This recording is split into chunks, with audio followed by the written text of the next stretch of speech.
அதுக்கப்புறமா மேரி அம்மாவை கடைசி முறையா பாத்துடலான்னு நான் கார்ல வந்தப்போ எதிர்பாராத விதமா நீ யாருன்னு தெரியாமலே உன்னை இடிச்சிட்ட. ஆனா நீ சிலுவையை தூக்குனப்பதான்ப்பா தெரிஞ்சது நீதான் என் மகன்னு. உன்னை பார்த்து பேசணும்னு துடிச்ச. ஆனா மேரி அம்மாவோட எச்சரிக்கையை சொல்லி வாப்பா என்ன தடுத்தும் கேட்காம நான் ஊர்வலத்துல வந்தேன். அப்பதான் பிரதீப்போட ஆளு என்ன இடிச்சிட்டு போனா. நான் எவ்வளவு காலமா பர்தா போட்டு மறைஞ்சு வாழறது அவனுக்கு தெரியாது. என்ன அடையாளம் தெரிஞ்சுக்கிட்டானா உனக்கு ஆபத்து வந்துரும்னு பாப்பா என்ன அங்கேருந்து அனுப்பி வச்சிட்டாரு. உன்னை காப்பாத்துறதுக்காக கடைசி வரைக்கும் பாப்பாவும் நம்ம ஆட்களும் கல்லறை வரைக்கும் வந்தாங்க. கல்லறையில பிரதீப்போட ஆட்கள் உன்னை அடிச்சு தூக்கிட்டு போக பார்த்தாங்க. ஆனா நீயே அவங்களை அடிச்சு துரத்திட்ட. இருந்தாலும் அப்ப இருந்தே நாங்க உஷாராயிட்டோம். ஆனா நீ தேவையில்லாம ஆசிரமத்துல மேரி அம்மா தான் என்னோட அம்மான்னு சொல்லி பிரச்சனையை கிளப்பிட்ட. பாவம் அந்த சிஸ்டர் சுப்பீரியர். அவங்க ரொம்ப நல்லவங்க. அவங்களுக்கு தெரிஞ்ச உண்மையதான் உங்ககிட்ட சொன்னாங்க. அதை நீ நம்பல. அதனால பெரிய குழப்பமாயிடுச்சு. தொடர்ந்து நீ அங்கேயே இருந்தீனா உன் உயிருக்கு ஆபத்து ஏற்படும் நினைச்சு உன்னை காப்பாத்தணும் முடிவு பண்ணும். ஆனா நீ ஆசிரமத்துக்குள்ளே இருந்தது எங்களுக்கு பெரிய தடையா இருந்துச்சு. உன்னை வெளியே கொண்டு வரதுக்காக துர்காவை மிரட்டணும். ஆனா நீ எங்களை நம்பாம அந்த பாதிரியா விரிச்ச வலையில மாட்டிக்கிட்ட. அதனால உன்னை நாங்க கடத்தி கொண்டு வந்தோம். மயக்கம் தெரிஞ்ச உடனே எல்லா உண்மைகளையும் உன்கிட்ட சொல்லான்னு இருந்தோம். அதுக்குள்ள நீ தப்பிச்சு போயிட்ட. அந்த பிரதீப்போட ஆட்கள் தான் துர்காவை கடத்திட்டு போனாங்க. ஆனா நீ நாங்க கடத்திட்டு வந்ததா நினைச்சு இங்க வந்த. அந்த சமயத்துல பிரதீப்போட ஆட்கள் உன்னையும் கடத்திட்டு போறதுக்காக இங்க வந்தாங்க. அவங்கள்ட்ட இருந்து உன்னை காப்பாத்தி தாய்க்கு பிள்ளையா உன்னை உங்க அம்மா கிட்ட ஒப்படைச்சிட்டோம். பாப்பாவும் அவங்க ஆட்களும் நமக்கு எவ்வளவு உதவி செஞ்சிருக்காங்க. ஆனா நிலைமை தெரியாம நீ அவரை கை நீட்டி அடிச்சப்போ எனக்கு ஒரு வழி தெரியலப்பா. இந்த கையால உன்னை அடிச்சுட்ட. நான் பாவேப்பா, நான் பாவே. இல்லம்மா, நான் அம்மா பாவி.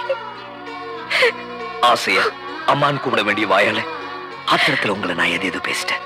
இல்லப்பா, நீ என்ன வேணாலும் திட்டு. உன்னை அனாதையா வளர விட்டு கொடுமைக்கு உன் வேதனை தீர வரைக்கும் என்ன திட்டு.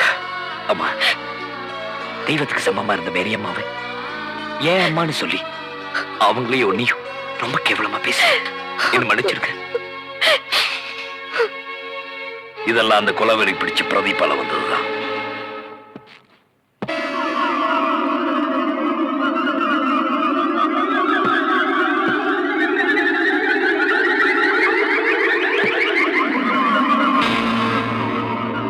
Happy birthday, my son. Happy birthday, Ranjit.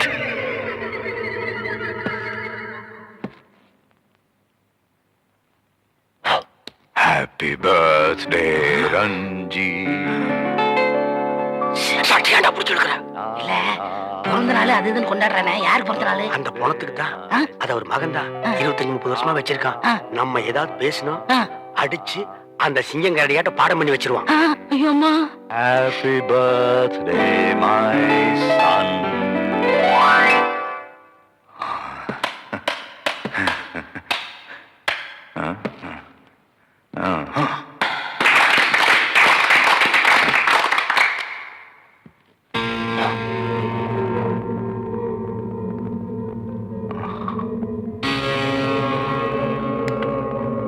எனக்கு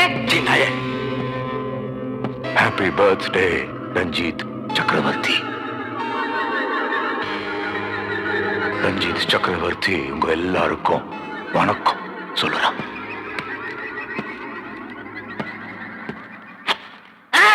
கழுத்து வலிக்குதுடா. ஏண்டா?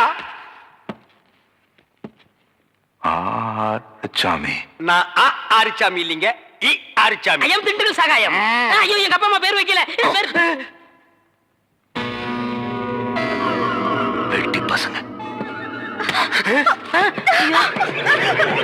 ரஞ்சித், ரஞ்சித், இவதான் அந்த தர்மசீல மகன் தமிழ் செல்வனோட லவ்.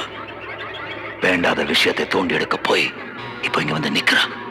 பாரு, நல்லா பாரு, பாரு. செத்து போன பணத்தை வச்சுக்கிட்டு இப்படி வெறி பிடிச்சு அலையிறியே. நீ ஒரு மனுஷனா? இல்ல, நீ ஒரு பைத்தியம்.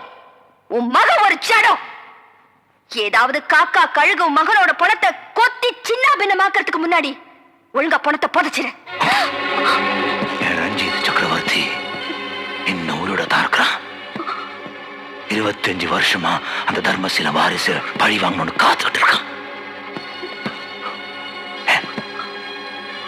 நம்பிக்கை வரல, கோபம் வருதா?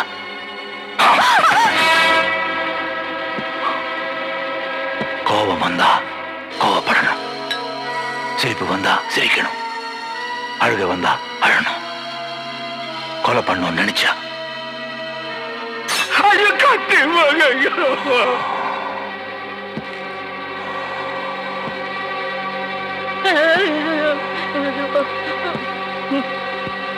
கொன்னுடணும். தர்மசீல மகனை பிடிச்சிட்டு வான்னு சொன்ன.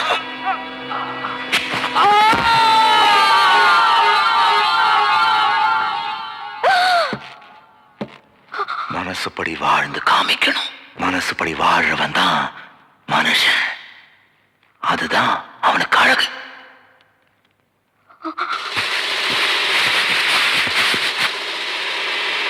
உமர், எப்போ நான் கூறி வச்ச அந்த தமிழ் செல்வனை உமர் தூக்கிட்டு போனானோ அப்போவே எனக்கு தெரிஞ்சு போச்சு, தர்மசேலனோட பொண்டாட்டி பார்வதி இன்னும் உயிரோட தான் இருக்கிறான்.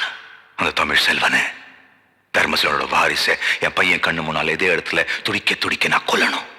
அதை பார்க்க சகிக்காத பார்வதி என்னையும் கொண்டுடைய சொல்லி என் காலில் விழுந்து கேட்கணும். அதை பார்த்து ரஞ்சித்தோ நானும் சிரிக்கணும். சரி, போனா போகட்டும்னு நினைச்சு ஒரு கருணை கொலையா தான் நான் அவளை கொல்லுவேன். மர்சிக்கிளி, கேள்விப்பட்டிருப்பேன். மர்சிக்கிளி, ஆண்டவன் ஒருத்தர் இருந்தா நீ செய்யற பாவத்துக்கெல்லாம் நிச்சயமா நீ அனுபவிச்சே தீருவ. இருந்தாதானே ஆண்டவன் ஒருத்தன், இருந்தாதானே ஆண்டவனை நம்ம அந்த மேரி அம்மா ஒரே அடியா இந்த உலகத்தையே விட்டுட்டு போயிட்டாங்க. ஆனா சாத்தானே நம்ம இந்த பிரதீப் சக்கரவர்த்தி இன்னும் உயிரோட தான் இருக்கிறான். எதுக்கு தெரியுமா? அந்த பார்வதியும் அவன் மகனையும் அதே மேரி அம்மா கிட்ட அனுப்பி வைக்கிறதுக்காக தான். அதே செத்து போன மகனாலே முடியாது, அதுக்கு முன்னால செத்தாரே கொப்பேன், அவனாலே முடியாது. நான் ஒண்ணு பேசுறியா? அவரை என்ன விட்டுருங்க. கதவை திறங்கடா. டேய், கதவை திறந்து விடுங்கடா.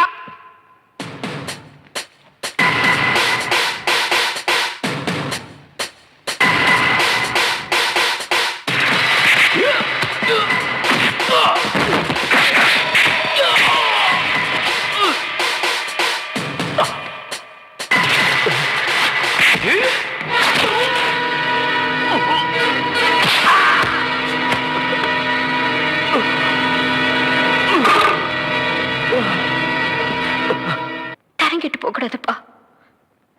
நான் மேரியம்மாவுக்கு செஞ்சு கொடுத்த சத்தியத்தை நீ காப்பாத்தணும். அம்மா, என் அப்பாவை கொன்னவனை நான் மன்னிக்கிறதா மனிதாபிமானம்னா, அதை காப்பாத்துறதா சத்தியம்னா, அந்த சத்தியத்துக்கு கட்டுப்பட்டு இனிமே யாரையும் இழக்க நான் தயாரில்லை. என்ன கொலை செய்யறதே லட்சியமா வச்சு வாழ்ந்துட்டு இருக்கிற அந்த பிரதீப்பை அழிக்கிறதா எனக்கு தெரிஞ்ச சட்டம், நியாயம், தர்மம் எல்லாமே. மன்னிச்சிடு தமிழ், மன்னிச்சிடு. பிடிவாதத்தினால இத்தனை வருஷமா உன்னை பிரிஞ்சிருந்தது ஏன் தப்புதான். ஆனா நீ எனக்கு இப்ப கிடைச்சிட்ட. பழசெல்லாம் மறந்து நான் என் மனசை மாத்திக்கிட்டேன். நீயும் உன் மனசை மாத்திக்க. இல்லன்னா அந்த பைத்தியக்கார பிரதீப்புக்கும் நமக்கு என்னப்பா வித்தியாசம்? என்ன நம்பிட்டு வந்து துர்கா, சகாயம், ஆரிச்சாமி அந்த பிரதீப் கிட்ட மாட்டிட்டு இருக்காங்களே. பணத்தை வச்சு காத்துட்டு இருக்கிற பைத்தியக்காரனுக்கு உசுரோட அருமை தெரியாது. அவங்களை காப்பாத்தியே தீரும். உனக்கு வேண்டியவங்களை காப்பாத்துறது எங்களோட கடமை. அதுக்காக என் பையன் உசேனி என்னுடைய ஆட்களையும் ஏற்கனவே நான் அனுப்பிச்சு வச்சுட்டேன்.